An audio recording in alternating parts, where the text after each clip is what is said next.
Bura Zəfər Muzeyinin giriş salıdır. Qarabağ və Şərqi Zəngəzur adlanır.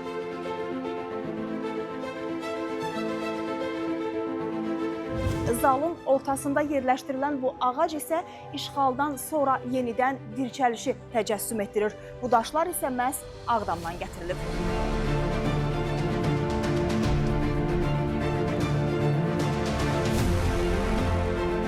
Bu monitorda Şuşa şəhərinin işğaldan azad olunması əməliyyatı süni intellekt vasitəsilə canlandırılıb.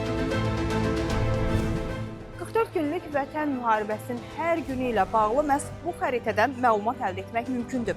Burada günləri seçirik, ordumuzun hansı istiqamətdə irəliləməsi ilə bağlı məlumatlar öyrənirik. Divarda əks olunan adlar 44 günlük vətən müharibəsi şəhidlərinin adlarıdır.